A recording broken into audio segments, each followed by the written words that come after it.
my name is Gerry, my pronouns are she, her, and I was very excited to be invited to support this part of the speaker series, specifically related to not only my experience within the Vancouver Island Regional Science Fair, but also just my general love for supporting our learners, our youth, as they engage in these different STEM projects and science fair pieces. And so, my question really is around, what are the purposes of judging rubrics? What are we trying to accomplish when we think about the judging component of fairs? And so, I start with a bit of a quip of these are good questions. You should definitely ask yourself before developing or designing different judging rubrics. And this is really because a lot comes down when you develop and design rubrics for any purpose. Like, what are you really trying to share? How is it going to be used? What is your general audience? And just thinking about, really supporting our students as they continue forward in different fairs and in different projects. You might get them in grade 4, and they may continue through science fair all the way, through to grade 12. And so recognizing, different, you want the rubric to be representative of what it is that we're asking them to engage with as they participate in the different fairs. But in general, when we think at the kind of grassroots foundation, what are we really looking at when we look at rubrics associated with judging when it comes to fairs? It's really about providing information to the youth about what a project is looking for, what it might look like, so things like communication and display or presentation, scientific method, pieces in that capacity. But it also is used to support the judges. So those who are often going to be interviewing the students and connecting with the students, asking them questions about their projects, trying to get more information, see where they're at in terms of their learning throughout their journeys, but also using that as an assessment or a scoring sheet as well. And so you may be wondering, how do you begin developing a judging rubric? And we recommend looking at the Canada-wide criteria for judging. So the more we can scaffold or create these opportunities for supporting our students in that if they're thinking about advancing or they're thinking about, trying for a different type of science fair piece, that starting with those Canada-wide criteria can be helpful. You can also crowdsource examples from other fairs. So this is actually the image on the screen is actually an example of what was developed through the Science Fair Foundation previously to assist different regions, and it'll be part of the resources that are shared on the website as well. But it's something that you can take to model and adapt and go from there.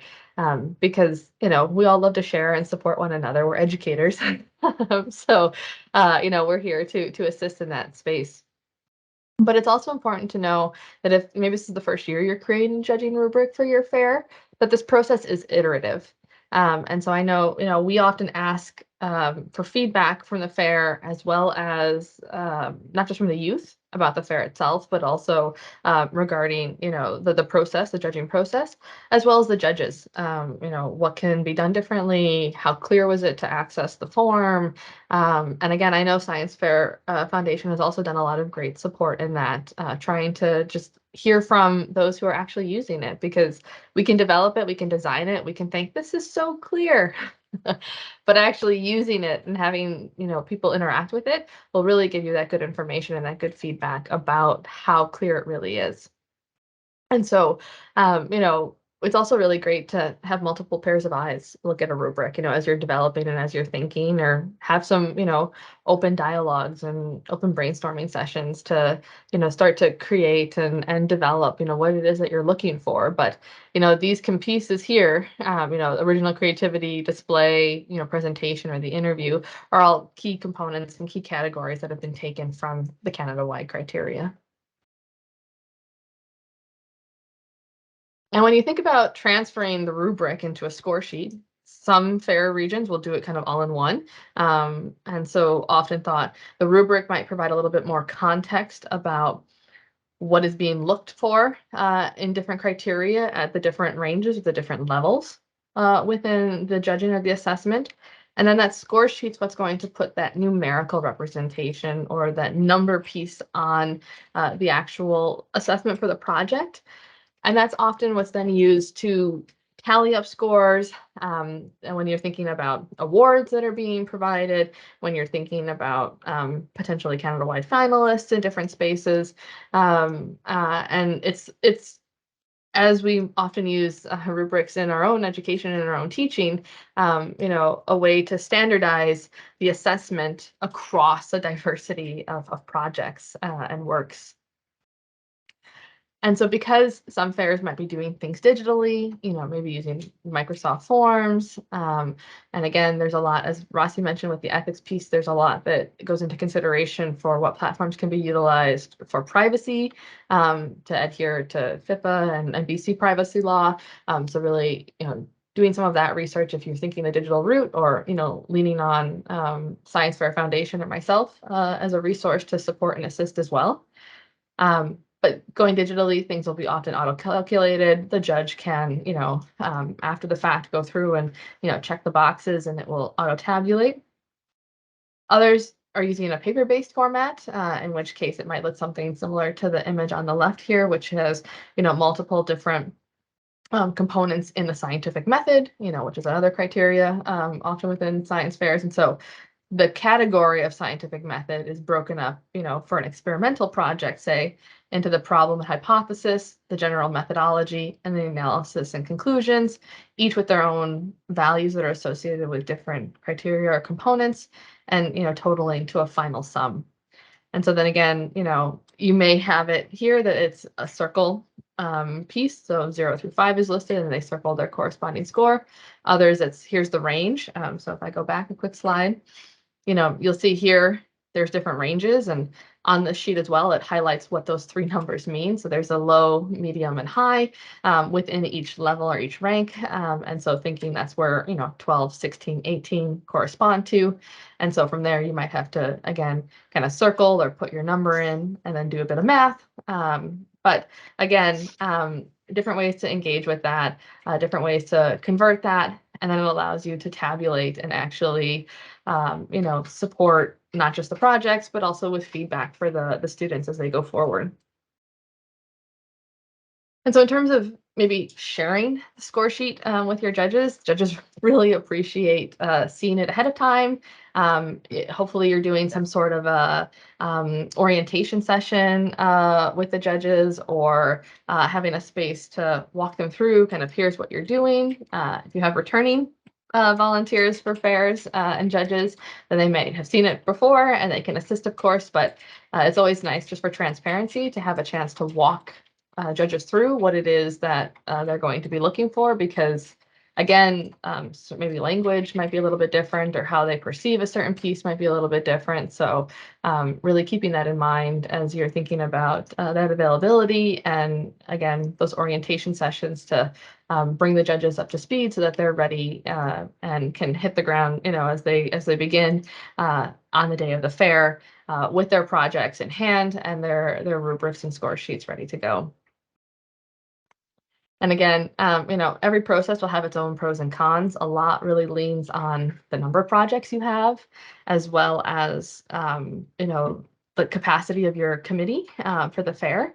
And so really having those conversations with one another, but also recognizing that many of us are happy to assist to, provide either resources, examples, insights, best practices. Rossi did a lot of like, oh, we've had examples of this, or this is what, has been done before.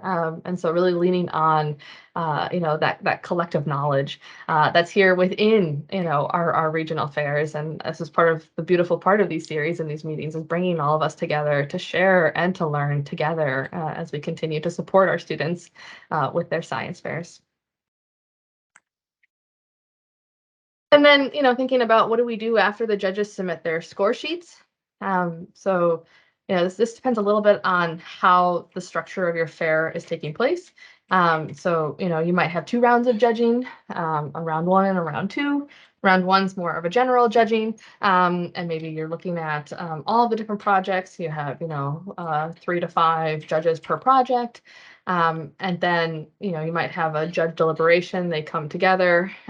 So the judges haven't officially submitted their score sheets, but they'll submit them to the group that they're working with for that age range or that category, or again, however you subdivide the different projects. And then there might be a round two where those that were that scored the highest might be reevaluated in the second round when thinking about potentially breaking ties or getting a second assessment or a second look at different spaces. This can help again because some awards require certain pieces depending on where the award is coming from, either a certain rank or a certain connection of the project to the mission or the essence of what the award is going for. And some are just, top of their category or top of their age group in different places too. Within your fair committees, excuse me, if there are any conflicts or if, judges can't come to a decision through the deliberation, often the chief judge will help either in facilitating that conversation or potentially going and reviewing projects to break a tie or to deal with any of those pieces or confirmation of we have an award, that's looking for a project that's, engaging in the impact of water energy, hydro piece. And then the chief judge might go back and quickly look and see, what projects are engaging in something or what's a close topic, to that aspect.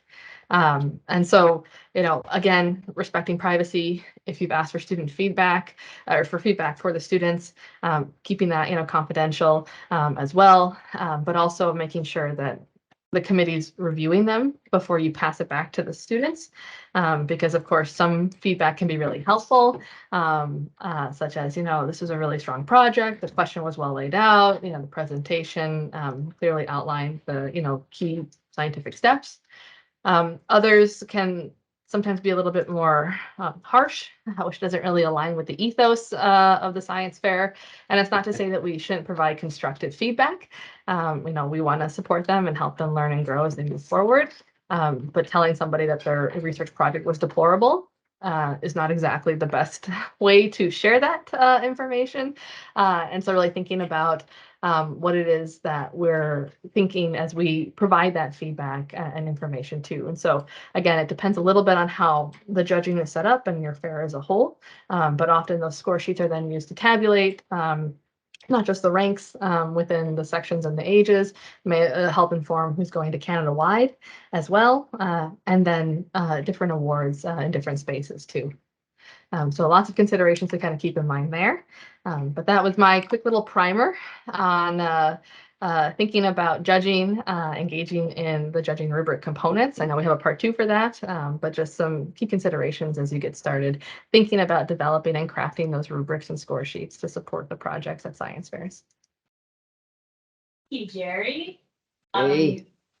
As Gerry and Rossi have both told me in preparation for this, 10 to 15 minutes is not a lot of time, and I really emphasize that we want to keep this very foundational knowledge and information. If anybody wants to dive deeper into ethics or rubrics or any of the topics that we've had so far or in the future for any of these, please let me know, and we can definitely set something up, either a Teams meeting or just some emails back and forth. We're very happy to help grow more of this and sort of go deeper into these topics. And then, yes, any questions can be sent to Gerry@sciencefairs.ca.